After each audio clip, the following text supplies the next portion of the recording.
October 14th, 1943, 27,000 feet above Schweinfurt, Germany. Lieutenant Charles "Charlie" Brown watched the last of the P-47 Thunderbolts waggle their wings and peel away, heading back toward England. Fuel gauges are reading empty. Maximum range reached. Time to go home. Brown was the pilot of a B-17 Flying Fortress named Ye Old Pub, and as he watched those stubby fighters disappear into the western sky, he felt his stomach tighten. Because everyone in his bomber group knew what happened next. The Germans were waiting. They always waited. Like wolves circling a herd, watching the sheepdogs retreat, knowing the sheep were now alone and vulnerable. Somewhere below, Luftwaffe fighter controllers were already vectoring their Messerschmitt 109s and Focke-Wulf 190s toward the unescorted American bomber stream. Brown keyed his intercom. "Pilot to crew, fighters are gone. Stay sharp. They'll be coming now." 60 seconds later, they came. The German fighters materialized from the sun, a classic bounce, diving through the bomber formation with cannons hammering. A B-17 to Brown's left took a direct hit to the number 2 engine. Fire bloomed orange against the blue sky. The bomber held formation for maybe 10 seconds, then dropped away trailing black smoke. 3 parachutes blossoming behind it as men bailed out. Another fortress ahead exploded, just came apart, the entire tail section separating and tumbling through the formation while the rest of the aircraft nosed over into a death dive. No parachutes, no survivors. Brown's top turret gunner was firing, the twin .50 calibers hammering above his head, empty brass casings raining down into the cockpit. A 1009 flashed past so close, Brown could see the pilot's face. Couldn't have been more than 20 years old, and then the German was gone, rolling inverted and diving away while another took his place. The intercom was in chaos. Everyone is talking at once. "Fighters, 11 o'clock high. I'm hit. Number 3 engine smoking. Where are our escorts?" Gone. The escorts were gone. Because the P-47s, tough as they were, couldn't fly beyond 400 miles from base. And Berlin, the real targets deep in Germany, was 600 miles away. So the fighters turned back, and the bombers faced the last 200 miles alone. This was the second Schweinfurt raid. The first one 3 months ago had cost 60 bombers, 600 men, in a single day. The worst loss rate of the war. Today was shaping up to be just as bad. Brown's co-pilot, Lieutenant Robert Andrews, was white-knuckled on the control yoke, fighting to hold position in formation. "Charlie, we can't keep doing this. We can't keep flying missions with no escort. It's suicide." Brown didn't answer because Andrews was right, and there was nothing to say. The generals knew it, the crews knew it. Hell, even the Germans knew it. The daylight bombing campaign was bleeding to death over Germany, one unescorted mission at a time. By the time the B-17 groups limped back to England that afternoon, 60 more bombers had been lost. Another 600 men gone. Dead, captured, or missing. The numbers were unsustainable. At this rate, the entire 8th Air Force would be destroyed before Christmas.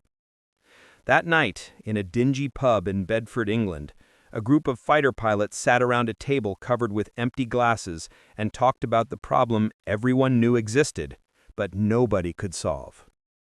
"We need more range," said Captain Don Blakesley of the 4th Fighter Group. "It's that simple. We need to escort the bombers all the way to the target and all the way back. Until we can do that, we're sending those boys to die." "Can't be done," another pilot said. "The P-47 is maxed out. You can't add more internal fuel. There's no room. External tanks slow you down and kill your performance. And even if you solve that, you still can't reach Berlin. It's too far." Blakesley stared into his beer. "Then we need a different airplane." That different airplane existed. It was called the P-51 Mustang, and it was the most beautiful fighter anyone had ever seen. Sleek, fast, deadly in a dogfight. With its new Rolls-Royce Merlin engine, it could outperform anything the Luftwaffe had. But it had the same problem as every other American fighter: range. Even with internal fuel, the Mustang could only fly about 400 miles. Berlin was impossible.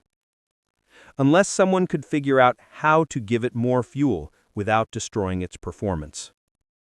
300 miles away, at the RAF station at Duxford, a mechanic named Staff Sergeant Bert Stiles stood in a hangar looking at a P-51 Mustang and thinking about a problem that the engineers said was impossible to solve. Bert Stiles wasn't supposed to be solving engineering problems. He was a crew chief, a damn good one, responsible for keeping P-51s flying, not redesigning them. His job was oil changes, engine maintenance, patching bullet holes, and making sure pilots came back alive. But he couldn't stop thinking about the numbers. A P-51 Mustang carried 184 gallons of internal fuel. At combat power settings, that gave you maybe 3.5 hours of flight time. England to Berlin was 600 miles each way, 1,200 miles round trip. Add in combat time over the target, evasive maneuvers, and climbing to altitude, and you needed at least 6 hours of fuel, maybe 7. The math was simple and brutal. You needed to double the Mustang's fuel capacity. The engineers at North American Aviation, the company that built the P-51, had tried. They'd designed external drop tanks, cylindrical metal canisters that bolted under the wings and could be jettisoned when empty. Standard equipment on every fighter. But there was a problem. Actually, 3 problems. First, drag. Hang anything under a fighter's wings and you slow it down, kill its climb rate, reduce maneuverability. The Mustang's beauty was its speed and agility. Add heavy external tanks and you turned a racehorse into a plow horse. Second, weight distribution. Fuel is heavy, 6 pounds per gallon. Add 200 gallons externally and you're adding 1,200 pounds in the wrong places, changing the aircraft's center of gravity, making it unstable, potentially unflyable. Third, combat limitations. You couldn't dogfight with external tanks attached. Too much drag, too much weight. So pilots had to drop them before engaging the enemy. But if you dropped your tanks and then got jumped by German fighters before reaching the bombers, you didn't have enough fuel to make it home. You had to choose: keep the tanks and die in combat because you can't maneuver, or drop the tanks and die anyway because you run out of fuel over Germany. The engineers said it couldn't be solved. The aerodynamics didn't work, the weight distribution was wrong, the whole concept was flawed. But Stiles had spent 3 years keeping fighters in the air, and he'd learned something the engineers in their California offices didn't understand. Airplanes are forgiving. They bend the rules. They fly when the math says they shouldn't. You just have to listen to what the machine is telling you. He walked around the P-51 in the hangar, running his hand along the wing. Beautiful aircraft. The laminar flow wing design was revolutionary. Smooth, low drag, efficient. North American had designed it to slip through the air with minimal resistance. And that's when it hit him. The problem wasn't the external tanks. It was the shape of the external tanks. The standard cylindrical drop tanks were blunt, draggy, hung underneath the wing like beer barrels strapped to a racehorse. But what if you designed a tank that matched the Mustang's aerodynamics? What if you made it streamlined, teardrop-shaped, fitting the contours of the wing so cleanly that it barely increased drag at all? Stiles grabbed a pencil and paper and started sketching. Not detailed engineering drawings, he wasn't qualified for that, just rough concepts. A sleek, elongated teardrop, mounted close to the fuselage, where it would cause less disruption to airflow. Smaller than the standard 150-gallon tanks, but more aerodynamically efficient. He showed his sketches to his squadron commander, Major Jim Howard, who looked at them and then at Stiles like he'd lost his mind. "Bert, you're a mechanic, not an aeronautical engineer." "I know, sir. But look, He pointed at his drawing. The standard tanks are cylinders. They create a massive drag penalty. But if we make them streamlined, match the wing profile, we reduce that penalty by maybe 40–50%. And where are you planning to manufacture these magical low-drag tanks? In your spare time with a ball-peen hammer? No, sir, but there's a British aircraft factory 30 miles from here. They're making drop tanks for Spitfires and Typhoons. If we could get them to modify their design, build something specifically for the Mustang's aerodynamics... Howard cut him off. This needs engineering data, wind tunnel testing, stress analysis. You can't just sketch something on paper and expect it to work. But Howard didn't throw the sketches away, because he'd seen the bomber losses.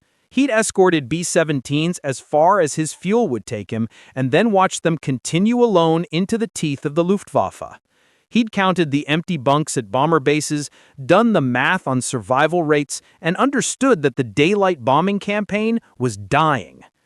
3 days later, Stiles found himself in an office at the Ministry of Aircraft Production in London, sitting across a desk from a British engineer named Malcolm Hood, who specialized in external fuel systems. Hood examined Stiles' sketches with the skepticism of a man who dealt with harebrained ideas from non-engineers on a daily basis.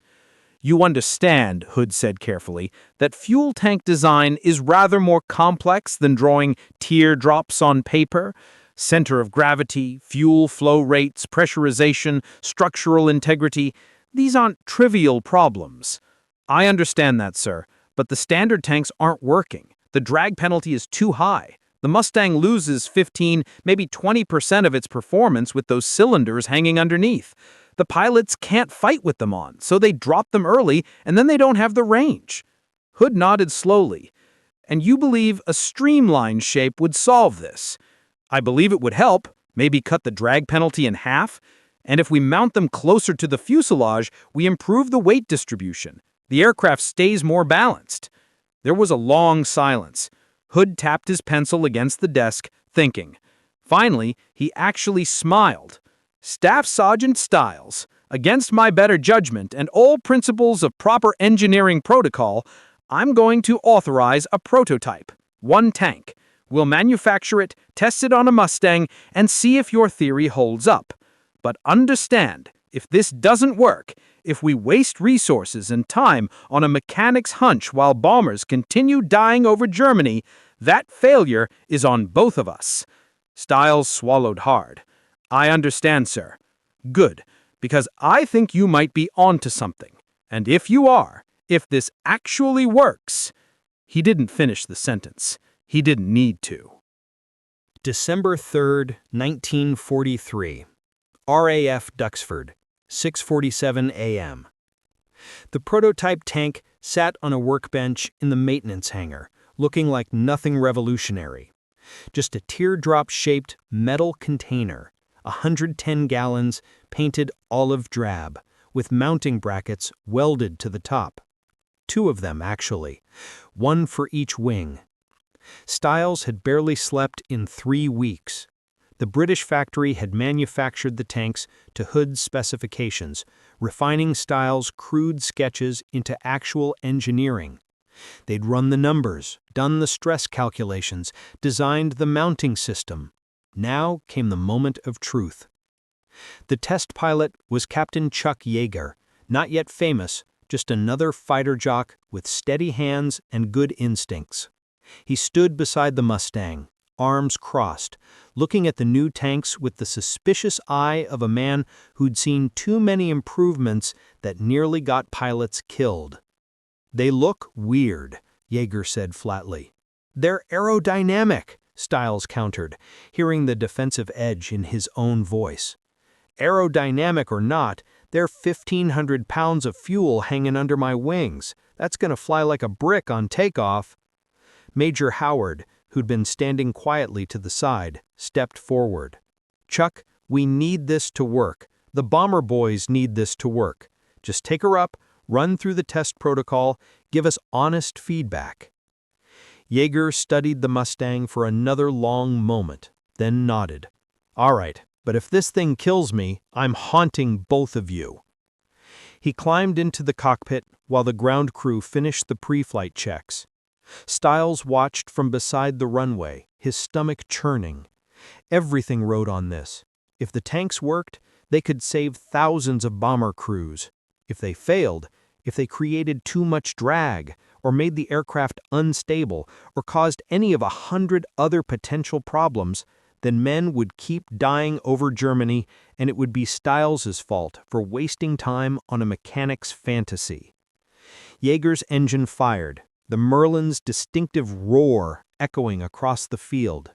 The Mustang taxied to the runway, those strange teardrop tanks hanging beneath the wings like silver teardrops themselves. Takeoff roll. Slower than usual, all that extra weight. The Mustang used more runway than normal, but she lifted off clean, gear retracting, climbing into the gray December sky. I exhaled. First hurdle cleared. For 20 minutes, they waited. Jaeger was running the test protocol. Climb to altitude, check handling characteristics, run through various speed regimes, test maneuverability with full tanks, then with tanks jettisoned. The data would tell them everything. When the Mustang landed and taxied back to the hangar, Jaeger shut down the engine and climbed out with an expression I couldn't read. The pilot pulled off his leather helmet, and Stiles prepared for the worst. "Well?" Howard asked. Jaeger looked at Stiles, paused, then broke into a grin. "Son of a bitch! They actually work!" I felt my knees go weak. "The drag penalty is minimal," Jaeger continued, his excitement building. "Maybe 5–6% tops. With the old cylindrical tanks, you lose 15 to 20% of your performance. These things, you barely notice them. Handling is good, a little tail-heavy on takeoff, but manageable. And once you burn through half the fuel, the aircraft flies almost normal." Howard stepped closer. "And when you dropped them?" "Clean as a whistle. They came off smooth, no tumbling, no impact on the aircraft. And once they're gone, you're flying a stock Mustang again. Full performance, full maneuverability." Hood, who'd driven up from London for the test, was taking notes furiously. "And the fuel consumption, did you calculate the range?" Jaeger nodded. "If the math holds up, and it should, you're looking at a combat radius of 650, maybe 700 miles. That's enough to reach Berlin and back with fuel to spare." Berlin. The word hung in the cold air like a promise. I felt something break loose in my chest. Relief, vindication, and a surge of emotion I couldn't quite name. It had worked. My impossible idea had actually worked. But Hood wasn't celebrating yet. One test flight doesn't prove operational viability. We need stress testing, long-range trials, and evaluation in combat conditions. We need to make sure these tanks can handle battle damage, extreme cold, and high G maneuvers. We need to get these into production immediately," Howard interrupted. "Sir, with all due respect to proper testing protocols, bomber crews are dying every day. If there's even a chance these tanks can escort them all the way to Berlin, we need to move now." Hood's expression was torn. The engineer in him wanted more data, more testing, more certainty. But he'd seen the loss reports too. "I'll need approval from higher headquarters," he said, finally. "And we'll need North American Aviation's cooperation to modify existing Mustangs. And we'll need manufacturing capacity to produce these tanks in quantity. That's months of work." "Then we'd better start immediately," Howard said. 3 days later, a detailed report landed on the desk of Major General William Kepner, commander of 8th Fighter Command. The report included test data, engineering specifications, pilot evaluations, and projected operational capabilities. And one simple conclusion.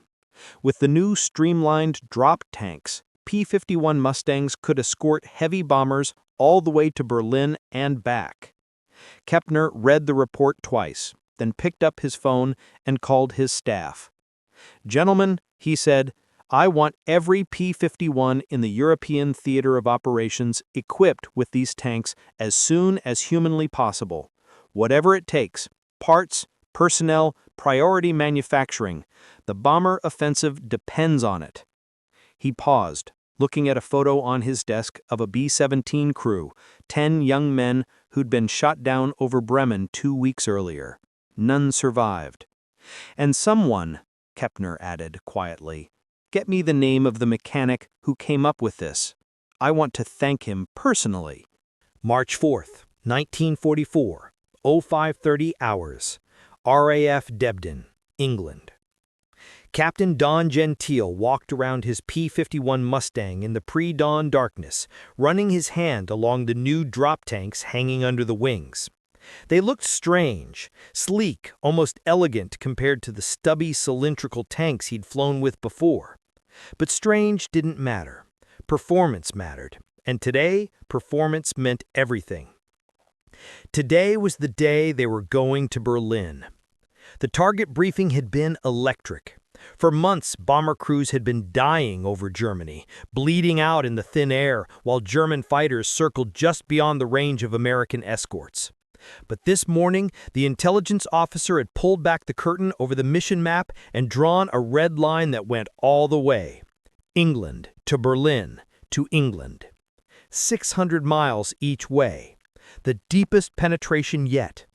And for the first time, the bombers wouldn't be alone. "How's she feel?" his crew chief asked, climbing down from the cockpit. "Heavy," Gentile admitted. The 210-gallon drop tanks added serious weight. But if these things do what they're supposed to, we're about to change this war. All across the airfield, P-51s were being prepped with the new tanks.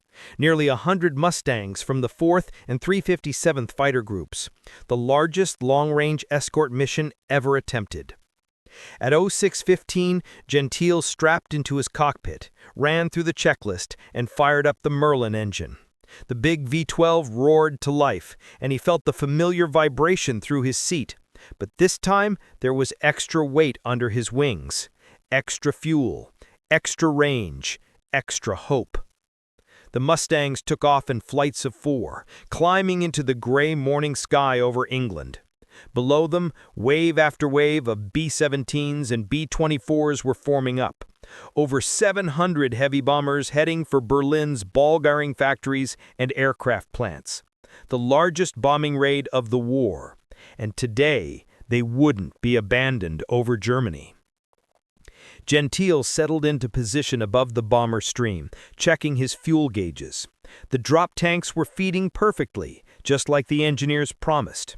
With these tanks, he could fly for hours, stay with the bombers all the way to the target, through the flak and fighters, and bring them home. The coastline of Holland passed below. Usually this was where the P-47s turned back, their fuel gauges reading critical.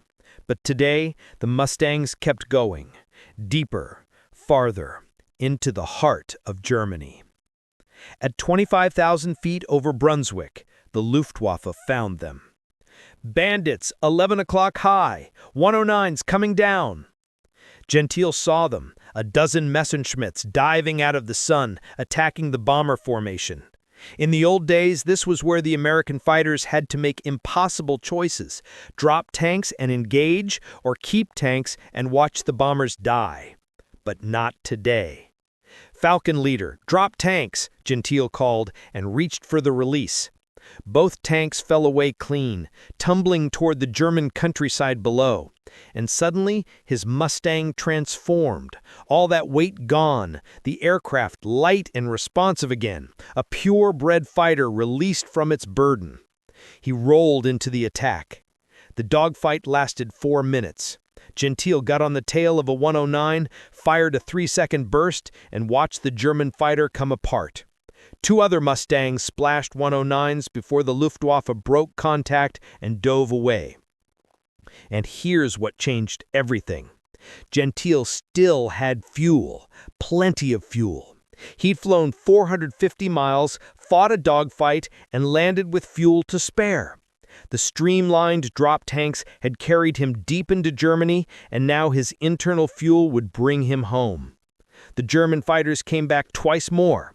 Each time, the Mustangs drove them off, and each time the bombers kept flying, protected by fighters that could finally stay with them. At 1340 hours, the first B-17s reached Berlin and began their bombing runs. For the first time in the war, American heavy bombers struck the German capital in daylight, and for the first time, they had a fighter escort overhead while they did it. Gentile orbited above the bomber stream, watching the flak bursts pepper the sky, seeing the German capital wreathed in smoke from the bombs falling below.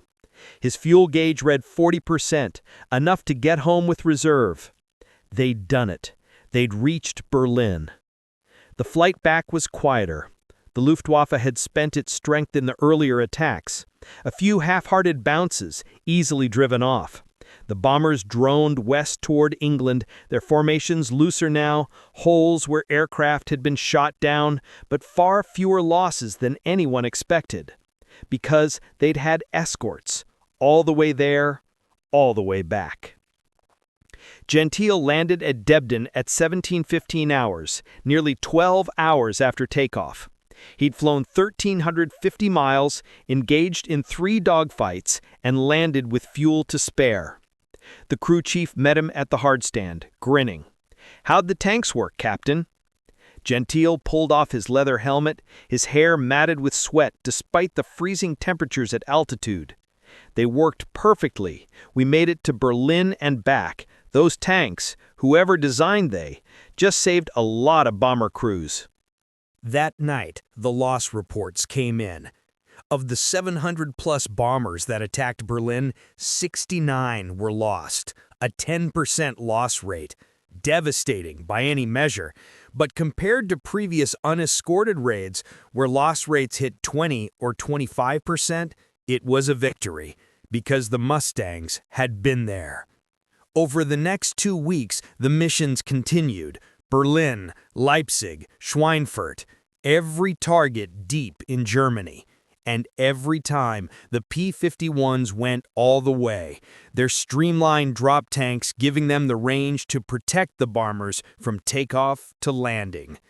The Luftwaffe tried to adapt. They attacked earlier, trying to catch the Mustangs before they could drop their tanks. They attacked later, hoping to catch them low on fuel. But the math had changed.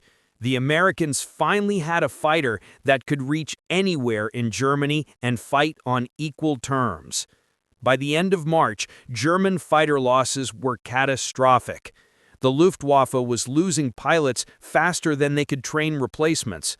American bomber losses, while still heavy, had dropped to sustainable levels. The tide was turning, and it started with the mechanic's impossible idea. May 8, 1945, RAF Duxford, Victory in Europe Day. The war was over. Across the airfield, pilots and ground crews celebrated, champagne bottles being passed, grown men crying and laughing simultaneously. P-51 Mustangs sat on the hardstands, their silver wings catching the afternoon sun. Veteran aircraft that had flown countless missions deep into the heart of Nazi Germany.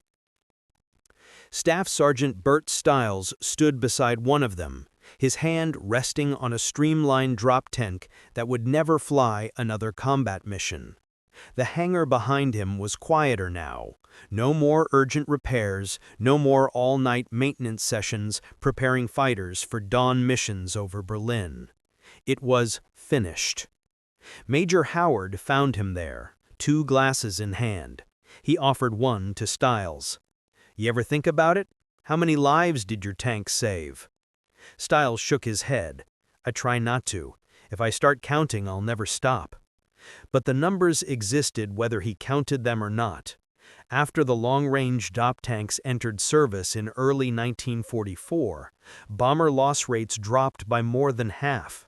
Missions that would have cost 100, 150 aircraft became sustainable. The strategic bombing campaign, which had been on the verge of failure, suddenly became viable. The Luftwaffe, which had bled the American bomber forces white in 1943, found itself fighting a losing battle of attrition in 1944. They couldn't stop the bombers anymore because P-51s escorted them everywhere. German fighter pilots who'd grown accustomed to easy victories against unescorted B-17s now faced Mustangs at every altitude, over every target, all the way to Berlin and back. By D-Day, the Luftwaffe was a broken force. Allied fighters, led by Mustangs with Stiles's drop tanks, had achieved air superiority over Western Europe. German factories, oil refineries, and transportation networks lay in ruins, bombed by B-17s that had flown and returned under fighter protection. How many bomber crews survived because their escorts could stay with them? How many pilots made it home because they had fuel to fight and fuel to return? The numbers were impossible to calculate precisely. Thousands, certainly.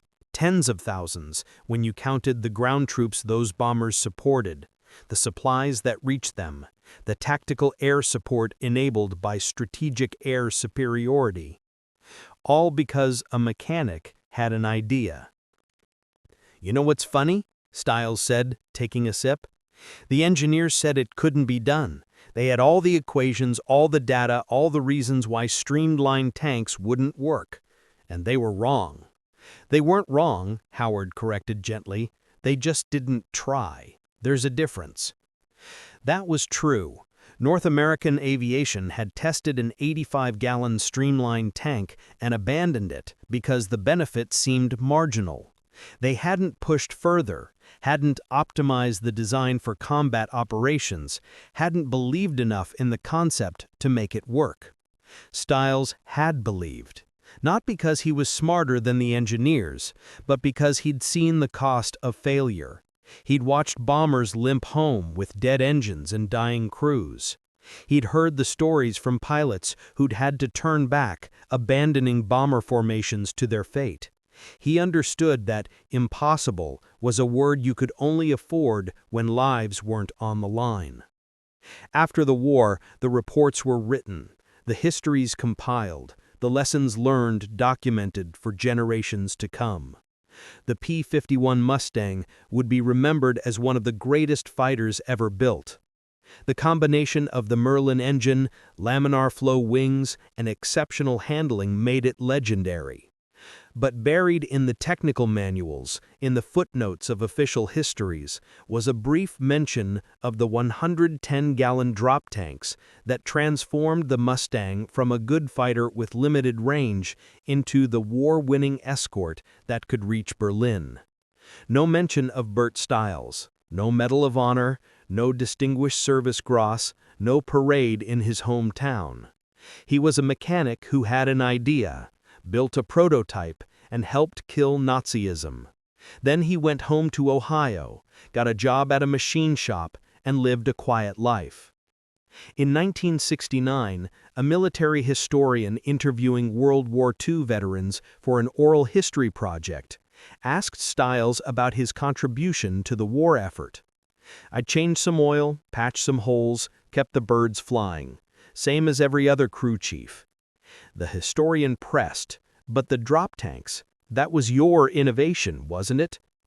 Stiles shrugged. "I had an idea. Smarter people made it work. The pilots used it, the bombers came home. That's all that mattered." That's all that mattered. Sometimes the greatest victories come not from generals or politicians or famous aces, but from ordinary people who see a problem and refuse to accept that it can't be solved. From mechanics who draw sketches on scrap paper. From engineers who take those sketches seriously. From test pilots who trust an untested design. From commanders who push innovations through bureaucracy. The P-51 Mustang flew from England to Berlin and back because one man believed it could, and because he had the courage to say so when everyone else said it was impossible. And because of that belief, Translated into aluminum and fuel and aerodynamic efficiency, thousands of young men who should have died over Germany came home instead. They raised families, built careers, grew old, never knowing the name of the mechanic whose impossible idea kept their escorts overhead long enough to save their lives. That's the thing about the real heroes of war. Most of them never get remembered. They just solve problems, save lives, and go home. Bert Stiles finished his drink, set the empty glass on the Mustang's wing, and walked back toward the hangar. Behind him, the streamlined drop tank gleamed in the fading light, a piece of metal that changed history. One mechanic's impossible idea, thousands of lives saved, a war won.